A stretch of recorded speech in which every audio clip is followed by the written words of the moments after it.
The Roger the Wild Child Show is brought to you by our friends at Prism Design Company. Are you looking for a cool new logo for your business? Do you need some graphics for your new website or blog? Our friends at Prism Design are a premier graphics design company that can handle all your needs. You can find Prism Design Company on Facebook or contact them directly at 618-534-4291. All the great graphics on the Roger the Wild Child Show are brought to you by our friends at Prism Design Company.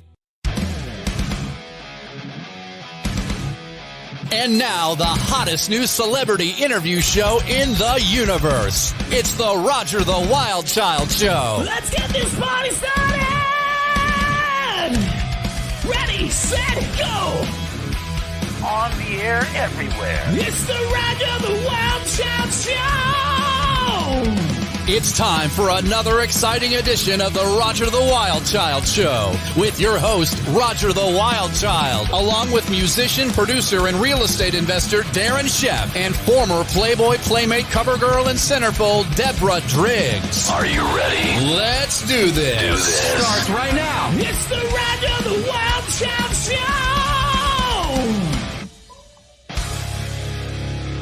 Happy Sunday, everyone.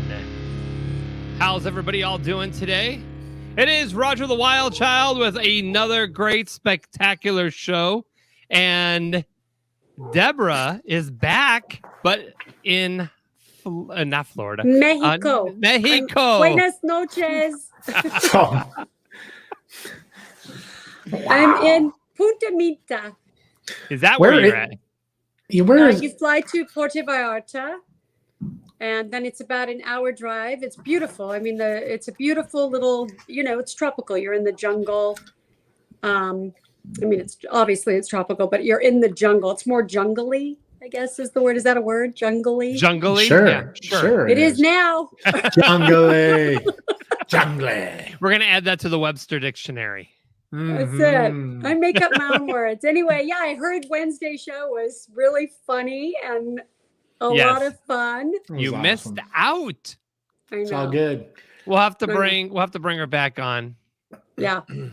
Jasmine St. Clair was an amazing guest. Also, Imogen was an awesome fill-in co-host for you, Deb. So it was fun. It was definitely a good episode, and we missed you, but Darren and I were able to keep it going. We're able to handle these women. Yes. No problem. Pretty much. Like to say hello to the chat room. Cynthia Renee is in the house. Cynthia. Oh yeah, look, everybody's here. Don's in there. Yeah, Don Schwartz. Schwartz, Cindy DeGeorge. Cliff Hill, Cindy's there. Hey, Cindy. Emma. Look at them. They're piling Well, in. I hope they're all Happy Days fans because we have a really fun guest. I'm super excited about this show. Me too. It's going to be a lot of fun. Musically, this was like my favorite show growing up. Well, of course it was. But I mean, me being the musician freak that I am, I mean, I'm like so stoked to be able to talk to Don about music. I know. It's You like, want to talk about music. I want to talk about Ralp Malph. Of course, of course. Yeah. I want to talk about Happy Days. I know we're going to get to all of it, but me being the music freak that I am, I've been watching him for a while. I know, super I got talented. some really cool things to discuss with this guy about some of that. But anyway, yeah, don't worry, you Happy Days fans, we'll get to you. We'll get to you guys. Also, make some comments in the chat. We'll stream it, and we'll give you a chance to call in and talk to Don. Let us know now, guys. Don't wait until we're halfway through the show. Let us know now if you want to call in and ask a question. I'm sure you guys are excited as well. So let us know if you want to call in and ask a question to our very special guest. Oops, sorry. Frankie, the weatherman. Frankie, the weatherman. Who? Frankie. Who? Frankie. Ladies and gentlemen, Frankie Mcdonald. Oh, yes. Hey, Here Frankie. he is. Woohoo! Frankie's in the house. Frankie, tell us all about it, baby. What you got?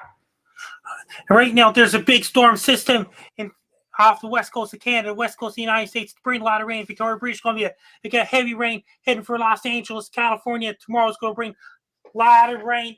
I did a forecast for them. And it's going to bring lots of stormy conditions all across New York City, Newark, New Jersey, Atlantic City, New Jersey, Baltimore, Washington, D.C., Boston, Massachusetts, Bangor, Maine, and all these places all across Connecticut, Providence, Rhode Island, and all these places. And UK is going to bring high winds on this coastal area. Same with Norway, Finland, Sweden. It's going to bring lots of showers over there. It's been a lot of thunderstorms. There's more thunderstorms headed for Houston, Texas. Extreme meteorologist Reed Timmer is in Central States. He's on the highway looking for tornadoes. We're looking for severe weather. Reed Timmer is looking for severe weather. That's his job. He's with AccuWeather. He travels on the highway all across Central States. He's looking for all kinds of severe thunderstorms and tornadoes and things like that. He better watch out for hail. That means over in places like in Russia, Magadan, Russia's going to turn extremely cold next week alongside with Yaktutsk, Russia, because Siberian high is developing, and Australia is getting hotter. They had a large hail in Australia last week. So because this is a hail season there right now, and in places like in South Africa, it's getting warmer there. In Argentina, stormy right now. It's getting warmer in Buenos Aires, Argentina. What about Taiwan, man? You left that out. Over Taiwan, they're getting the dry season. They finish up their wet season. Their dry season begins. Over in places like Beijing, China, the home of the Beijing 2022 Winter Olympics, there'll be in a dry season in Beijing. They get their wet season in July. What about Australia? Wow. Okay, so Frankie, I have to tattle on you just a little bit because last Sunday we did a live in-studio show with my dear friend Gigi Lavangi, who was married to Brian Grazer and has written 6 books, and she's done a screenplay, Stepmother. Anyway, she was a fabulous guest, but we asked you a question, and what did I catch you doing, Frankie? I met some of the others. I caught you Googling the answer. Hey, Darren, listen. He was cheating, Darren. I know, but you know what? Listen, to really have like 1,000 things in your head all like that and then have one, okay, we'll give you some grace here, buddy. No problem. I mean, but Frankie, good you're Lord. awesome, Frankie. You're always a welcome. Yes, and now, wait, hold on. We You love said you. big thunder in Los Angeles. I'm flying home from Mexico tomorrow. It's going to Am be I a okay lot to of rain fly there. I home? did a forecast. I posted on YouTube. Yes, I got the link that you sent, and I got to see the October 25th rain coming to LA. Yes. Yes. Am I Now- okay to fly home, or should I means stay in Mexico? You have to wait for the rain is over. You're stranded, Deb. Well, if I had to be stranded somewhere, this isn't a bad spot. The jungle would be great.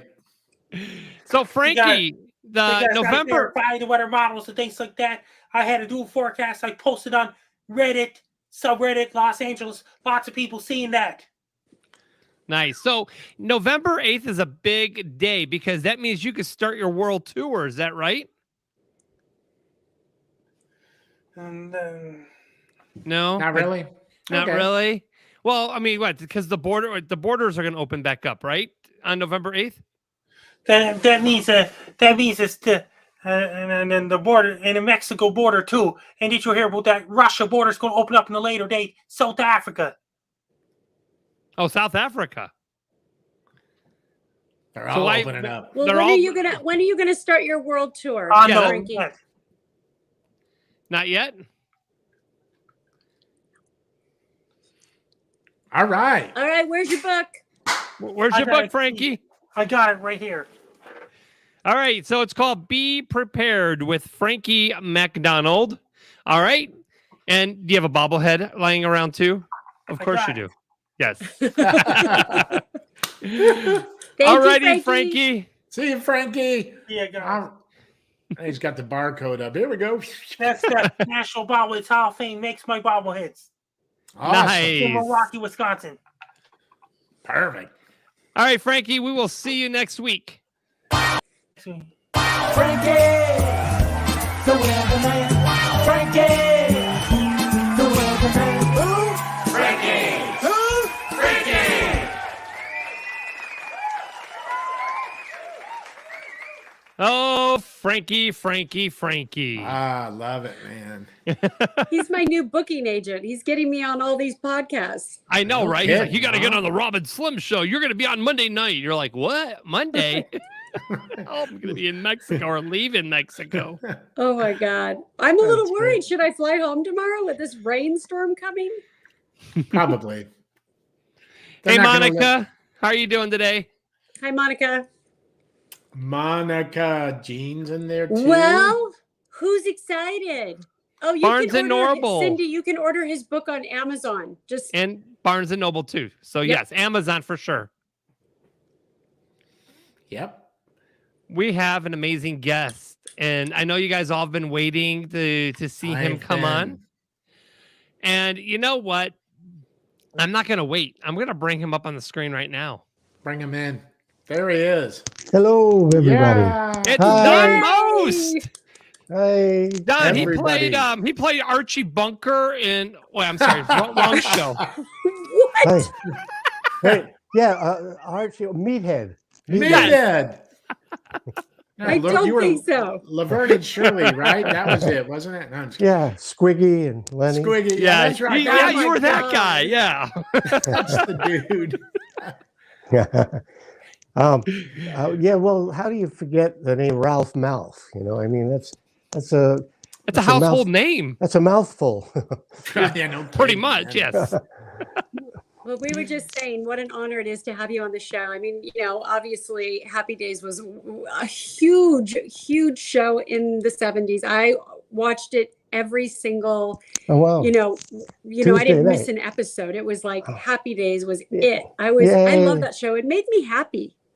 Oh, good. It's great to hear. You know, I when we were doing the show, especially in the beginning, we had no idea of, you know, the impact because you're kind of isolated on the soundstage, and you know, we were doing it like a movie. We weren't in front of an audience the first 2 years, so we go early in the morning on the soundstage and do all the scenes. You go home at night, you have dinner and look over your stuff for the next day because you have to get up early. And we were doing that a lot. And, you know, and then later on when we started going out in public and all of a sudden people know who you are and it got really popular. It was, you know, kind of crazy, but it was hard to fathom how many people were watching us and, you know, the impact. And like Deb was saying, you know, I'd watch it every day. And, you know, it's hard to comprehend that when you first start out doing it. And even now, sometimes it's boggling because remember back then there was no cable, there was no internet, and there were 3 networks, you know. So I ABC, remember. CBS, and Unfortunately, NBC. I'm that age. I remember. And they didn't even have YouTube then. no YouTube. So we would have 50, 60 million people watching us on Tuesday nights when we were big. So it's crazy. But And it was so well cast. yeah, it really You know, was. That was what I think was the magic of the show was the casting and just everybody it appeared anyway that everybody was just really, it was hard to see you outside of your character because it just looked like that was really happening. Yeah, but what was crazy is Don, right? Don, and correct me if I'm wrong, you and Anson were reading for the same role, right? And they created a role for you. Wasn't that the way it happened? Yeah, pretty much. Yeah, what happened was Anson and Ron Howard had done a pilot almost 2 years earlier, a year and a half before, and it didn't sell. And the only other cast members that were from the show that you know was the mom. Marion was the mom, but it was a different dad, and there was no Ralph, no Fonzie, and It wasn't Tom Bosley? no, it was Harold Gould, I think, was the dad in that pilot, but it didn't sell. So then now it's 1973, and American Graffiti comes out, and it's a big hit about the 50s, and Grease comes out on Broadway. It's a big hit about the 50s. So the ABC execs, the geniuses, said, wait a minute, can we have a show about the 50s? And they went to Garry and they said, we want to make a new pilot because that one was a little soft. We want to make it a little edgier, kind of like Graffiti. And they said, okay, but you know, the networks thought Ron and Anson would be too old to play the character high school now because it's almost 2 years later.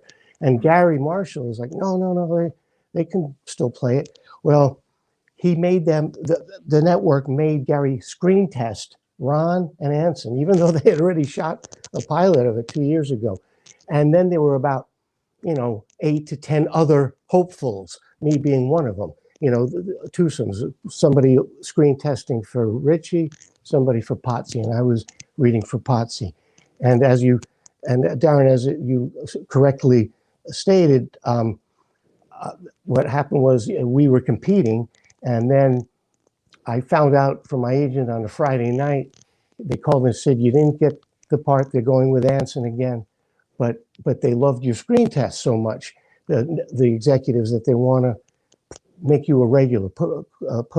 They said, put him in, find something. And there was a small part of a guy named Ralp Malph in the pilot, and they said, we'll make him a regular. We'll build Incredible. it. Amazing. So that's how that happened. Yeah. And the rest is history. Yeah. It's so cool to hear those stories, because it's always, especially, and you were a kid. I mean, you were a kid. Well, You guys- I was 20 years old when I got the part. You're a kid. Yeah. Well, 13, I would think. Luckily, I think I'm lucky because if by the time I'd finished 3 years of college, you kind of have gone through your whole identity crises to some degree. You kind of have a little bit better footing than when you're 13 or something like that. Because I think that would have been really tough to deal. It's very tough to deal with what happens. It's an abnormal kind of thing that you go through, and I feel very fortunate that I was. Oops, sorry about that. It's That's all right. okay. It happens to the best of us. Am I here? There you go. Hey, Anyway. there you are. Yeah. Anyway, I feel really fortunate that I was at a place where I could kind of, have a good enough footing not to get totally lost and caught up in the craziness. And it could be one of those rabbit holes you go in, Oh, yeah. So what was your favorite memory on the set of Happy Days? It's people ask me that. It's hard to pick one favorite. I would say, I loved. People say, "Do you miss it?" And I don't really miss playing the role, but I miss the people. And as Deborah alluded to, the cast was just so. You have to give a lot of credit to the executive producers for casting it the way they did, because the way we all meshed together, and the chemistry, and the way we were personally and professionally, it all worked. We respected each other. We respected each other professionally, and we got along so well, and we became a family. And it was that, as Deborah said, I think that contributed so much to the success of the show. It was that chemistry. So when people say, "What do you remember?" My favorite memories are, like the camaraderie and some of the relationships you built within the show. Yeah, and the discussions we had, like before you would shoot a scene, or during the rehearsals, and all of them. For 7 years I was on the show, so those are the things I remember, and the collaboration that we all had with the writers and our director, the creative collaboration, and Garry Marshall. That's what I remember most. Now, I know that you have a passion for, acting and in the industry, but you also have another passion, and that's your voice, your singing. And so City DeGeorge wanted to know is, how did you begin your singing career? Oh, good question. Because I actually was singing long before I did Happy Days, so not too long, but I started about 13, going to a school for it in Manhattan. I grew up in Brooklyn, and I would take the subway every Saturday to this studio I had to learn tap dancing and which I wasn't very good at, but I was more interested in the singing and all that. And then by the time I was 15, I got picked to be part of this nightclub review. So I was singing the Catskill Mountains one summer in all the hotels, in all the nightclubs. So that was 5 years before Happy Days. That's how it started for me. Now I put it aside, the music, pretty much. Once I switched my focus towards acting the next year, got into a really serious acting class, and then I really got caught up in that, and I kind of put the music aside. And but I knew it would come back in some way. And then I've done musical theater over the years, but it was until about 7 years ago when it hit me where I said, if I'm ever going to do this music, I'm not getting any younger. And I had been in the hospital for something, and I think that is when I was in there for 17 days. And then when I came out, it was not too long after that, and part of the problem for me was when I was younger, the music that I love to sing, is, like the Great American Songbook and the jazz standards and all that, it was sort of not in vogue in the 70s. And when I was on Happy Days, that was looked upon like my grandparents' music or my parents' music. But then, when Harry Connick came along and started doing it, and Diana Krall, Natalie Cole, and then of course Bublé now and Steve Tyrell. So I was like, this is the music that I've always loved, and and I said, I think I got to get in the water because like I said, I'm not getting younger. So 7 years ago, I put together an act, and the first one I did was a jazz club in LA called Vitello's, and it went great. And so I've been doing it ever since, and have a couple of CDs out, and big band. It was called Mostly Swinging, with a great big band, and I'm working on another one now with a producer in Nashville, where Darren is. A guy named Tony Manter, and we're getting close to finishing this CD. And I just found out, he called me, he said that one of the songs that we released, the album's not coming out till the spring, but we released a song, and it made it to the ballot, the Grammy ballot, which, so I'm excited, because that, they don't all reach there. So that was nice to hear. I'm singing in 3 weeks with a symphony. My first symphony gig. So how exciting! It's really. I'm very excited about that. Hey Don, I got to jump in here really quick, man, because I'm a musician and I've followed you, with your music and stuff. But one of the things, my dad is a musician. My mom's also a jazz singer. My dad was a upright bass player. They met, back in the 60s. And that's where my name comes from, Darren, Darin, as in Bobby Darin, which is your guy. That's your guy, Bobby Darin, right? Bobby's my guy, absolutely. Yeah, right. Bobby. And so that's why I have that spelling, Darin, not Darren, because my dad and my mom are both jazzers. And that's where that name comes from. But I know that Bobby Darin was like a big influence for you. Huge. I talk about Bobby in every show I do. I talk about how much I loved him, and he influenced me, and he was incredible. I got to see him at the Copacabana when I was 18 years old, and I'll never forget, and in Central Park as well. And he just killed. I mean, he was, a lot of people thought of him as maybe from the rock and roll, Splish Splash, Dream Lover kind of thing. But that was just a means to an end for him. Yeah, he could sing, he could do the standards and swing as good as any of them. And jazz and blues and gospel, he could sing, and folk. He was just a force, a real force of nature. And I talk about Bobby a lot when I do my show. I know you do, man, and that's what got me excited. I'm like, because you don't see Darin. I'm almost 60, so most people with the name Darren, you never see that spelling. Well, but there's a funny story about that. You know how his real name was Walden Robert Casado.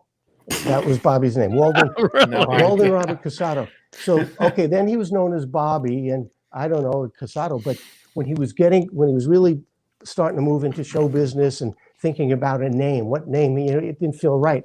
So he's walking along, street in Manhattan or the Bronx. He was living in the Bronx, and he sees a sign, and it's a Chinese restaurant, and it's Mandarin, but the MAN was, the lights were out.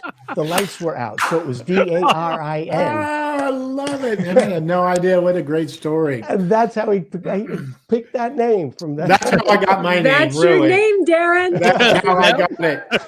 Hey, Don, I wanted to share this with you too, because I moved to LA from San Diego in 1980, and I went to Beverly Hills High School. I've shared some of this before on the podcast, but I think it fits better with this segment with you. But when I moved there, they had a wonderful drama department. Of course, Kim Fields was in my class, and Pat Cassidy was there. He was like the star football player, and all these, guys. And I was like this surfer kind of dude that moved up from San Diego.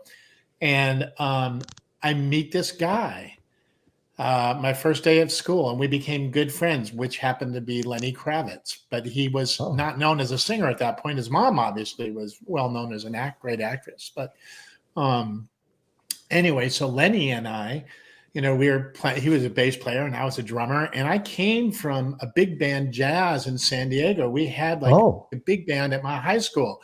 And so when I went to Beverly Hills High School, I'm thinking, well, they got to have a great jazz band here. They didn't have a jazz ensemble at Beverly Hills High School. Oh, wow. No. So I went to the music teacher. Yeah, it was wild. So I go to the music teacher and I was like, me and Lenny Kravitz of all, so me and Lenny were like teamed up. There's buds, and we're playing rock and roll stuff. But, he liked all this kind of, other music. And I had already been playing songs like String of Pearls and things in jazz bands. And so I went to the teacher and I said, hey, I go, how come, you got this great drama department? Makes sense. All the actors, kids. I go, but what about all the musicians here, And he goes, I've been wanting to get something together like that. He goes, it's funny you bring that up. Well, weeks later, we have a jazz ensemble, man. And it was like, so it was kind of the funny. Yeah, it was like that. That was the time where it got started in like 1980, just from me and Lenny Kravitz, like going and having a conversation with this guy. So I would imagine it's just gone on all these years. I'm assuming, but I would think so. I don't know. They probably have a great jazz band by now, I bet. I'd imagine, yeah. But you started it. That's great. Yeah, well, I mean, in a weird way, yeah. So Don, our viewers are actually blowing up the chat with a bunch of questions, and I just opened up our phone line. If you want to call in and say hi to Don, the number is 845-400-WILD. That's 845-400-9453. I know Donna Marie McCartney on Facebook. She said you met your wife on Happy Days too, correct? Wasn't she going after the Fonz? You got her. That's right. Oh yeah, we met on Happy Days. That's absolutely right.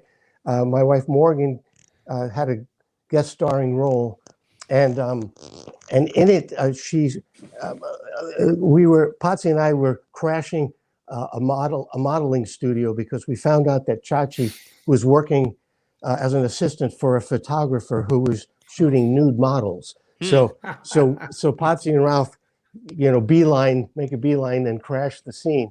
So we come in and there's all these beautiful women, in the scene, and my wife played one of the models. But you're right. Then you see her later in the doorway. She's making out with the Fonz. So yeah. But then I wound up. We wound up getting along really well during that week of rehearsal, and I took Morgan out to dinner the night before the same night we were shooting the show, and then we started dating and got married 2 years later. So you were much cooler than the Fonz, I take it. Well, I don't want to go as far to say that, but I got lucky. Let's say I got lucky. Anson Williams said, "Hey, the Fonz bought me a house, man. I was happy to have him there." Those were the happy days, right? Oh yeah. He goes, yeah. He was getting the attention. He bought me a house, so yeah, get in there, buddy. Do your thing. All right. All right. We got a phone call coming in from the 502 area code. Let's bring them on the line. And caller, you're on the air with Don Most. Hello. It's Louisville, Kentucky. Hey, Louisville. Oh, Louisville. Can you turn down Can you turn down the audio on your computer or phone? Yeah. We're getting feedback. Sure. Thank you. You're on the air with Don Most. It's awesome. It's Jean from Louisville, Kentucky. So nice to see you. Hi, Jean. Hey, Hi. so I'm a child from the 70s, and, you know, grew up watching your show. I was a teenager in the 70s, and I'm wondering, you know, you were doing this, hey, Darren. You were doing this show concentrating on the 50s. But in the 70s, what was your favorite group and song at the time? Oh, wow. That's tough because, you know, there was such I call it like almost a renaissance of music going on in the late 60s and the early 70s. So to have a favorite, that's tough. I mean, being kind of into the jazz scene and all that, I loved Blood, Sweat, and Tears, you know, and Chicago. But there were so many other groups that I loved. Hard to pick Darren, one. you got a hit.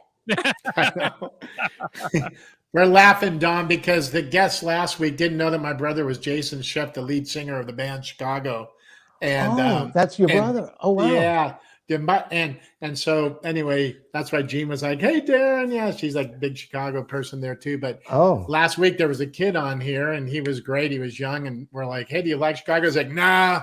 And we were laughing our butts off. How do you not like Chicago? Was great. It was great. Great. Did you hear the Night and Day album that they did with my brother, the big band album that Chicago did called Night and Day in 1995? And you got to hear it. You'll love it. It's got like, you know, Moonlight Serenade on there, and you know, Goody. Yeah, you go look that up. And it's fun, man. You'll dig it.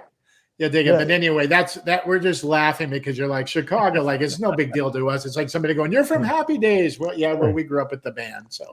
You know. Oh, that's great. And we're grateful and honored for the whole thing too. You know, just being around it and all that stuff. So for you, an amazing band, just fantastic up Chicago. All right, Anna Marla Escobar on Facebook says, "Hi Don, which Happy Days guest star were you most excited to meet and work with? And thank you for all you do." Is this Anna? Is that her? Anna. Anne Marie. Anna Marie. Hi, Anna Marie. Okay. Hi, Anna Marie. How are you? She can't. Well, anyway, who's the guest star? Oh, that's a tough one, because. You know, there were some well-known people that came on, but then there were other people that became well-known afterwards. You know, like Robin Williams. You know, you'd have to say Robin over anybody because that's how what launched him. I mean, literally, he came on, you know, and he was a replacement for that role because the actor who was going to do it quit, and the show was in shambles. I mean, they were having such trouble casting it, and then Robin came into the scene, and we were all like amazed at what he was doing, and then by the next week he had his own show. Yeah, you know? It's a great story. I love. He was one of my all-time faves.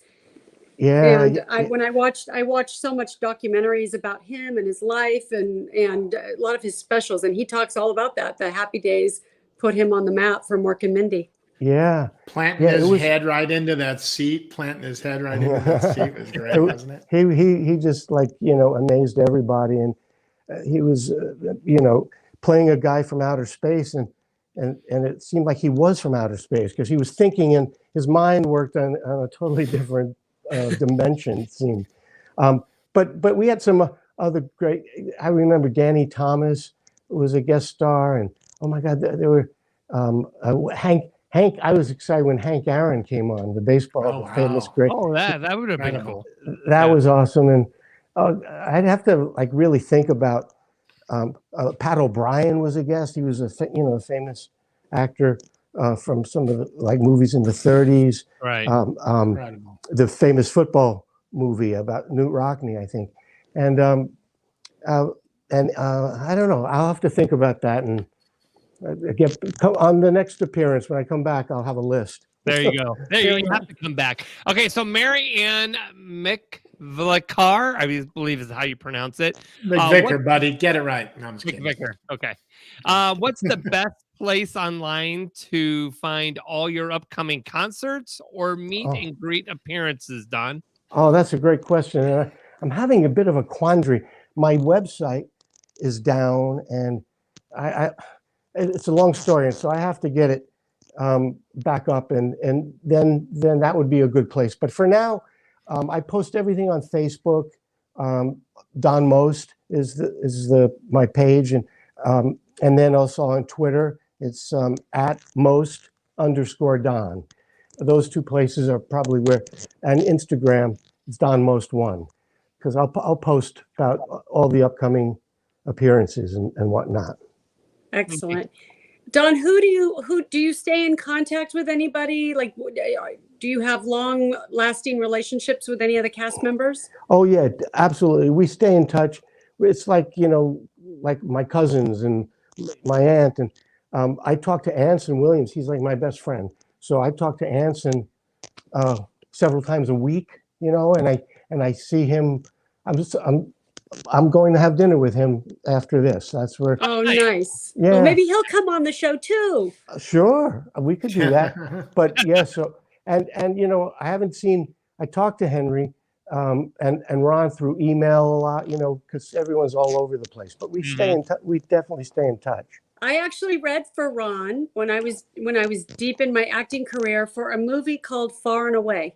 Oh my God! Oh wow! Yeah, the one with Tom Cruise and Nicole I couldn't Kidman. land that Irish accent, so I just couldn't get it. That is one of the hardest accents to do. Yeah, it's tough. It's a tough one. Yeah. And so that was what Nicole Kidman played, right? Yes. Yeah. Oh, wow. And then little trivia: Scotty Baio was dating my roommate in 1990. Oh yeah. So I became friends with Scotty. Yeah. Oh, you're a roommate. Okay. Yeah. Pam Anderson. Oh sure. That's right. I remember when he was dating Pam. Yep. Yeah. Yeah. He's a nice guy. Yes, he is. Okay, we got another call from the 631 area code. Caller, you're on the air with Don Most. Hello. Hi. What's this? Name? What's your name? Gary? Yeah, we can hear you. Great. Hi, I'm Sandy, and my question for Don is, I listen to his music all the time, so I'm interested in what his favorite artist is to sing.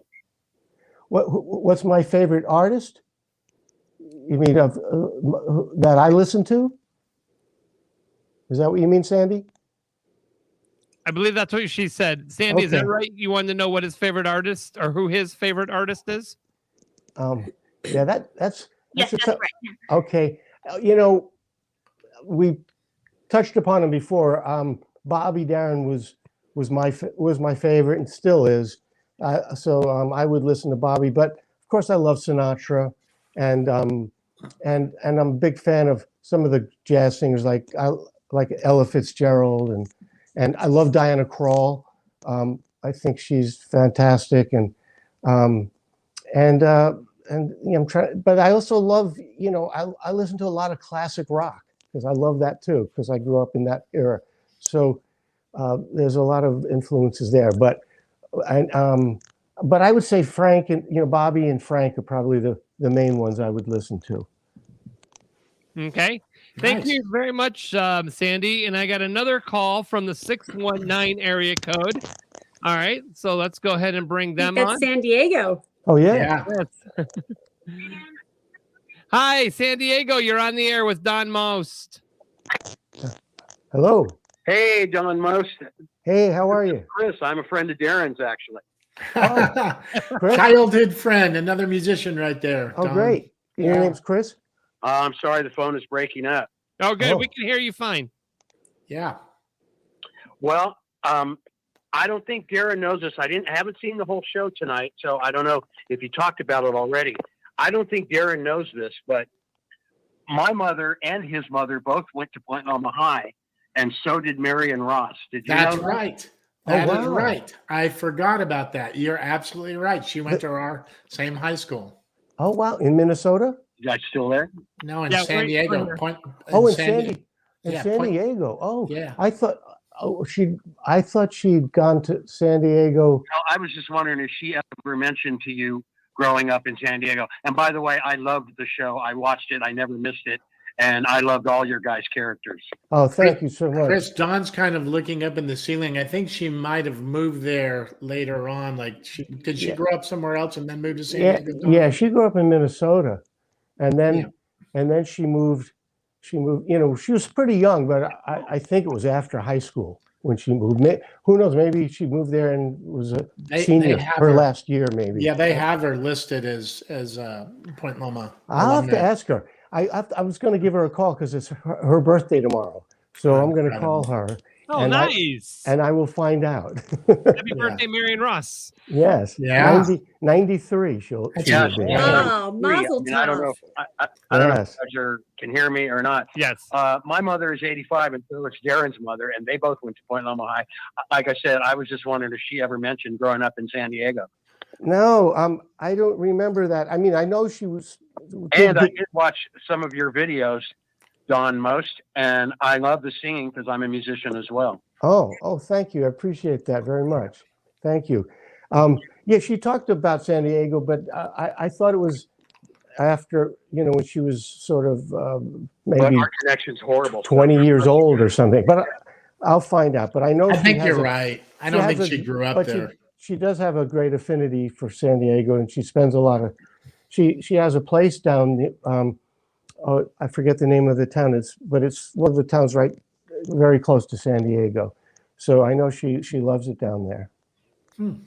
Yeah, that's right. I forgot about that. Yeah, I think you're right, Don. I think she, you know, probably moved there like, you know, a little bit later in her teens, maybe, and or early 20s, and that's what I think. Because she is listed as an alumni on our Point Loma High School website and everything. So okay, I'll find out.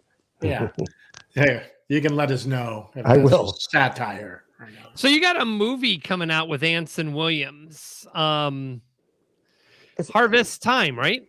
Yeah, it's a short film. We originally did it as a pilot, and but then that's a whole long story. We almost sold it. It almost went on the air as a pilot, as an anthology, where each week you would see two people that you know very well who have good chemistry, but playing completely different roles that you would never expect.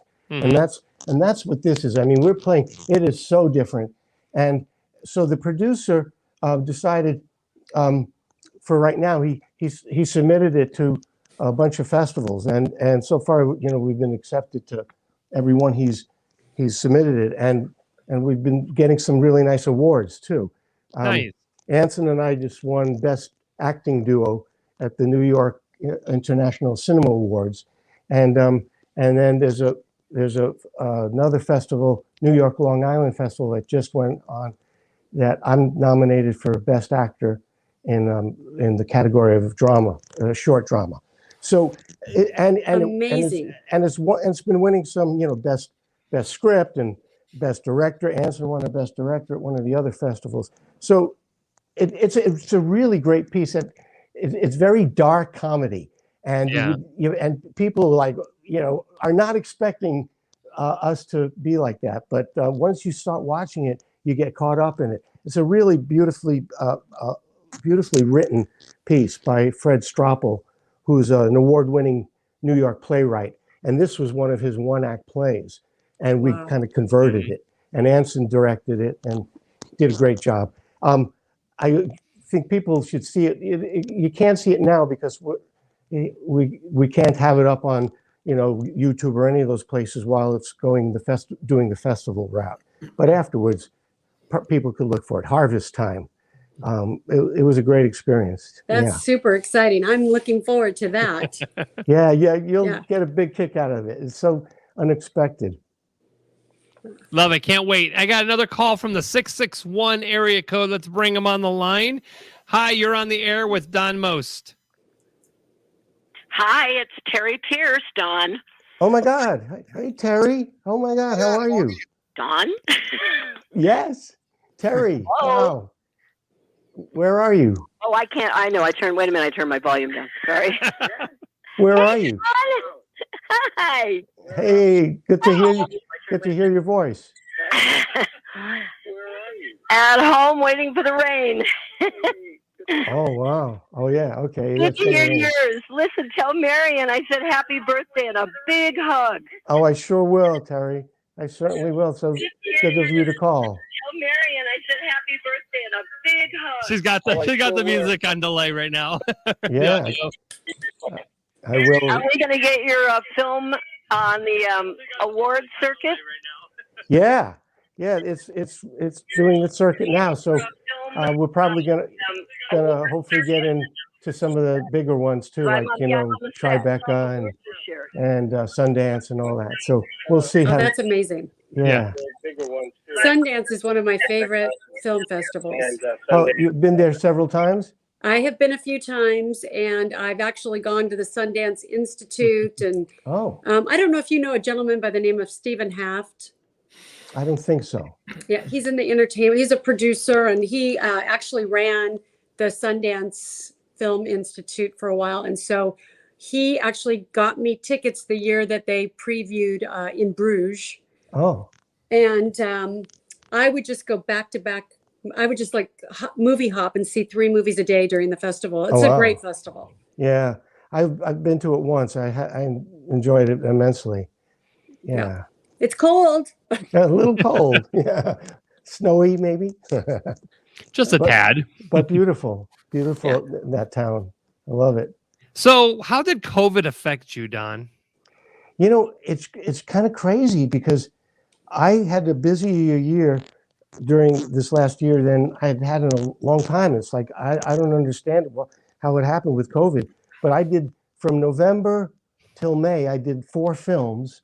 And it was like, I haven't done 4 films in that period of time and ever. Right. So I don't know. Crazy. I don't know what's going on, but I hope it keeps coming, you know, because I enjoyed the hell out of that. And I was doing like such wide variety of roles, you know. I'm going from a pastor to a polygamist to a king to a big CEO of a company to a career criminal, you know, and I love being able to jump and do so many different roles. So I like your role in Star Trek. How did that come about? Oh yeah, Star Trek. I got to play the villain, Voyager. Yes. I auditioned for it. I went in for the director and producer, and you know, read the scene, and they picked me. So that's how, because I don't think they would have picked me otherwise. You know, they were thinking Ralp Malph to play our, you know, Dr. Caden, who's going to, you know, steal people's minds and all that kind of stuff. But I went in and auditioned and convinced them. That's unbelievable. That's so great. And by the way, I mean, it's got to be, I wondered, you know, when I think about child actors or people who get in the business very young and you have this amazing amount of fame, and then, you know, you want to keep your career going. It's got to be a little bit like a little humbling, you know, to be able to keep auditioning and keep doing the work, keep creating. Yeah. Well, breaking the mold too, right, Don? Breaking the mold. Yeah, that's what I had to break the mold. And so I couldn't just say, oh no, I'm not going to audition. You know, they, you know, I'm above that and I can't do. I knew that was the only way I was going to be able to break the mold. It was the only way. And it was difficult, you know, at times it was very challenging because, like you said, the immense success of the show, people then, you know, associated me with that. And how do you break away? Luckily, you know, I kept work, and I did a lot of theater, which was helpful when I wasn't getting, you know, film roles or and TV. For a while, I was telling my agent, I don't want to do television for a while because I'd done it for 7 years, and I thought, oh, I'll do movies now. You know, when I left the show, I'll do movies and theater. Well, I had a big agent, and I went 9 months. I couldn't even get an audition for a movie because back then, going from a TV show to a movie, especially a sitcom, it was almost not done. You know, it was unheard of. Not like today where there's like a bridge back and forth between the mediums of television and film. Back then it was separate. So it was, I went like 9 months. I couldn't even get an audition. And so finally I started saying, okay, you know, I'll do some television, and you just keep pecking away. And you get a role like the Eventually you get a break. Yeah. It's kind of like a wave, right? You're on a high, and then all of a sudden, boom, you're on a low for a period of time, and then all of a sudden, it takes one show that you get, and then all of a sudden, everybody sees that, and like they want you for this role and that role and that role, and well, yeah, I mean, I didn't get the, still looking to get that really big one, but I'm getting some really interesting roles now, so I'm very grateful, and I think getting older has helped. Yeah. Getting older has helped. Yeah. Oh yeah, that's great. Yeah, Anyway. there's something about aging gracefully and being able to work as we get older. I mean, I just did a movie 6 months ago. Oh, yeah? Small part in a really nice movie, an upcoming new director, and that would not normally. Oh, was it something I said? We lost him. Either his battery died on his phone. You said I got a part, and that was it. He's like, what? All right. See you like, "That's later. it. I had enough. Bye. Thanks, Driggs. Good talking to you. He'll be back. He'll be Driggsy back. boy. He'll be back in a second. I'm pretty Yeah. sure of it. I'm really loving the Amazing. comments. What a story. Yeah, We're there coming he up on is. Here we go. Let's bring him back on. Was it something I said? Yeah, I don't know. I don't know what happened. It just all of a sudden blacked out, so I re-entered. So you did I heard you did a movie. Yeah, I did it. I had a nice part in an upcoming movie with a new director, and it's a really fun story. But I was thinking about it. It's like now I'm playing the mom, or Right. it's like the roles are actually more available to me now than they were when I was in my 20s. Yeah, it's interesting how that happens because for me, definitely, more roles have become available. I think because especially if you if you're doing character parts, as opposed to just playing the lead type of role. Yeah, a lot more opportunities that way to do interesting things. I have a movie on Amazon Prime. It's called Lost Heart.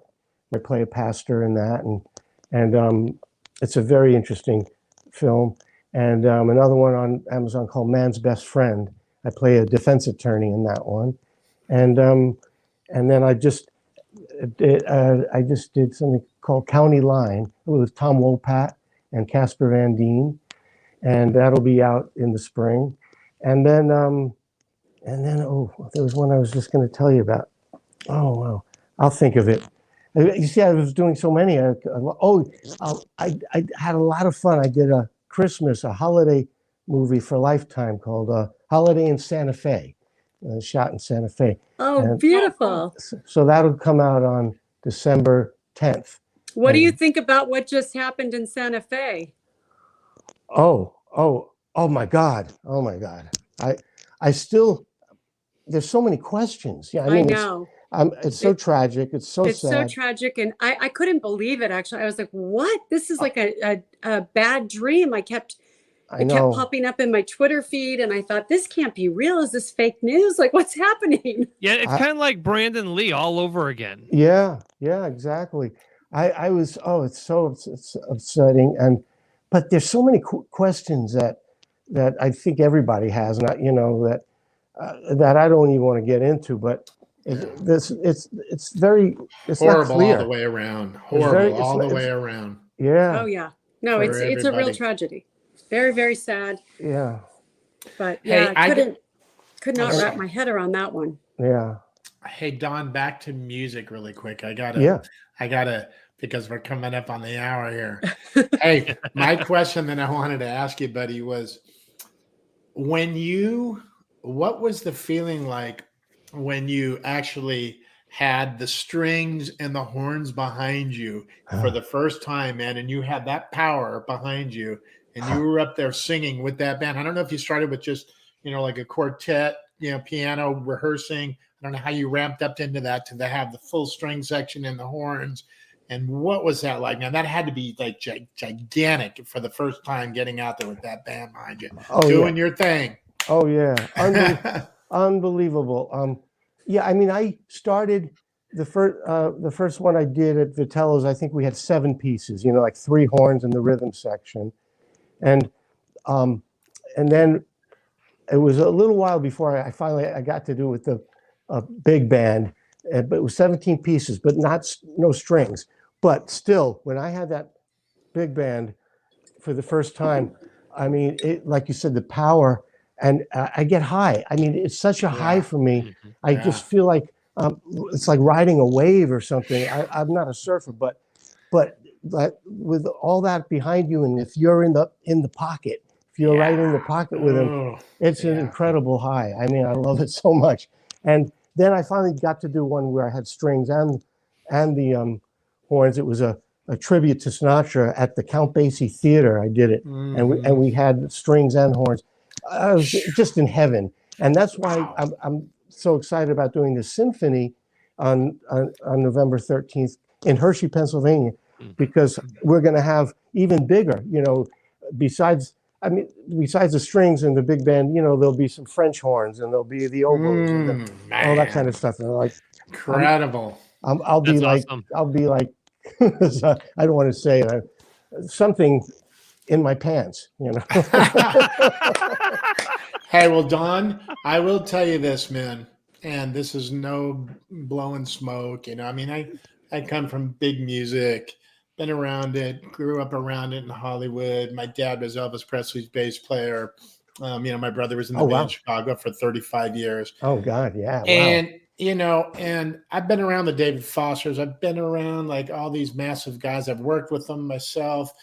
And when I watch you sing, I mean, there's an art to doing theater, singing, and it's a gift. But to do what you're doing up there is not theater singing, man. It's singing in your big band thing. Yeah. And as a musician, man, I really know that those songs, and I even watched my brother and Bill Champlin and Robert Lamb in Chicago do all their stuff.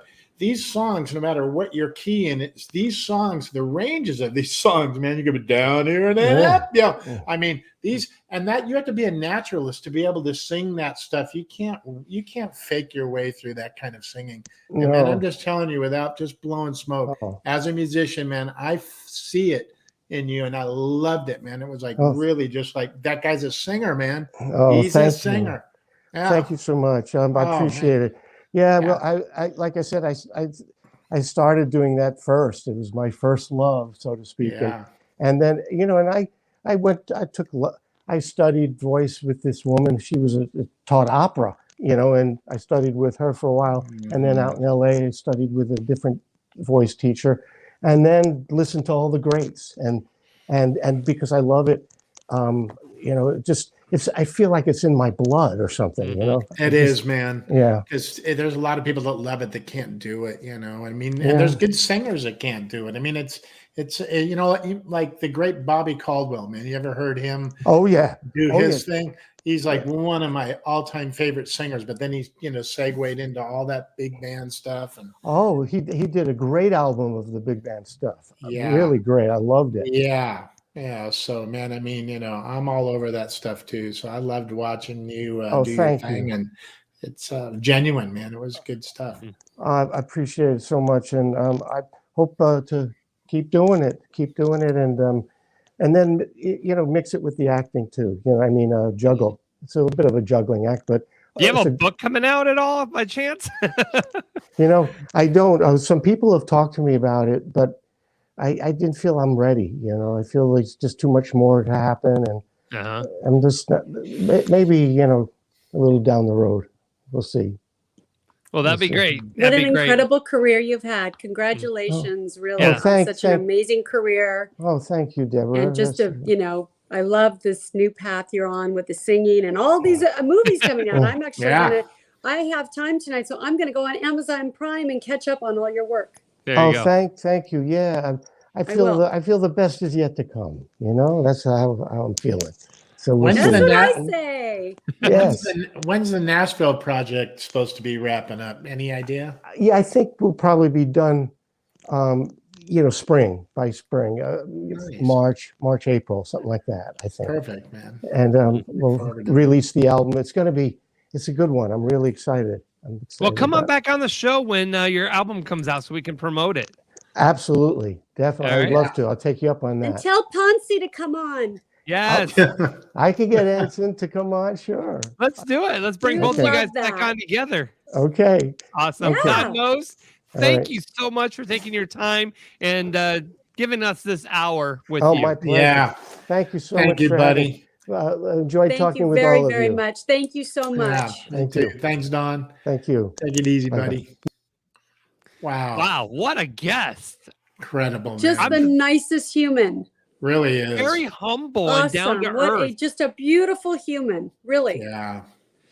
But he We kind of just had, really luck out. I think we have really good energy that we put out because we just luck out with just such amazing, nice guests. Oh, you think? Yeah. And it's such a pleasure to listen to somebody who's had a career for over 40 years. It's like, Right. what? Yeah. And so humble. Yes. Amazing, man. And our Yeah. audience was amazing today. I mean, a lot of great questions. And the phone was ringing off the hook. And Thank we you. yes, To because people that called in, thank you so much for calling in and giving our guests love. We love that. Yeah, it was all me. I was the one on the back end. he's texting all his friends I in the texted them background. all. I said, hey, Darren, get in here. Mandarin. Mandarin. I love it. I didn't know that. See, look at this guy, man. He's See, so now you have fun. a whole new perspective about your I name. do. Every I time you love stay it. at a Mandarin hotel. Right. I love it. I mean, that's such And can you great believe information. Marion Ross is going to be 93? Oh Yeah, my gosh, that's I knew she crazy. was. I knew she was Fucking up there a little brilliant. bit. Yeah. For all the new people watching, make sure you guys are following the show. We stream on Spotify, Apple Podcasts, Google Podcasts, iHeartRadio. So, your favorite podcast, subscribe to the channel. Like us on Facebook, follow us on Facebook, subscribe to us on YouTube, share us to all your friends. We are here every Wednesdays and Sunday nights. And then starting and after Roger, put in our show notes all of his shows on Amazon Prime for people to watch. Absolutely. I'll work on that too. I'll Yeah. get that posted on there on the description. And then after Thanksgiving, we go back to doing just Sunday shows. So definitely, Nice. Blessed to have you guys all watching and supporting our show because we're here for you and we're not here for each other. Well, So speak for yourself. I'm just kidding. All right. I'm here for me. Trixie. She comes I'm back kidding. tomorrow. Maybe if the rain Enough about stops. me. Let's talk about you. What do you think about me? I mean, come on. Yes. Safe travels tomorrow, I reached Trixie. out to Scott Baio. I sent him a message. Oh, But I did don't you think really? He got it. So Okay. I'll call Scotty. yeah. Because you guys are like Scott best Hayes. friends. Scott Tay. Well, you got to call Lenny Kravitz. I can't get a hold of that. I've tried to send him messages. If I could just get somebody to get a message, it would be on. Telling you right now. Wednesday, we have a That'd be dynamite show. That would be so killer. So Wednesday show is going to be phenomenal. You do not want to miss out. Country singer Jessica Lynn and Allie Colleen. All right. Yes. Yeah. Nice. So it'll be a very exciting episode. All right. So those two new artists will be joining us Wednesday. Two great artists. Okay. They're not new. I had to scold you. They're not Okay. new. They've New been word. around the Nashville scene for a little while here, man. I'm just teasing you, but yeah, they are they've been around and I've seen them. I've seen them and they're awesome. I've spent the last 2 months trying to book Allie for the show. We finally got her locked in. You got to definitely see what her talent is. Far from her father's, and she's got her own unique style. So we'll be talking to Did her. you mention who her father is? Garth Brooks. Yep. So, Nice. and we're But going to let talk me tell about how she is unique and different from her father, and She's her own person, man. She's She her own is. singer. I've seen her, man. I've seen her standing on the back of a 16, foot tractor at a barn singing one time, man. It was incredible. She was awesome. Another great singer in Nashville, Carly Rogers. So the two of them are like, thick as thieves, these two. Carly's great too. Cool. So yeah, I've seen her just in the most kind of cool environment out by a barn, standing on and we're not talking about up in Nashville, you know, this chick, man, she's like ready to perform and sing in the most coolest places, man. She's not always looking for the glitz and the, you know, the light scene and everything, man. It was wonderful, man, out there. Don Swartz put that thing on. It was Yep. And the next Sunday we're going to be off, or we're on a little fall break, but we won't be gone long, and we're going to enjoy Halloween with our families and watch scary movies. So I want to scare the kids coming up to my porch. I want to get in the bushes and terrify them. you do that, Darren. I want to thank our guest, Don Most. Thank you for taking your time. Amazing. Thank you. Also want to thank Frankie Mcdonald with the weather as always. And you out there watching and listening to us.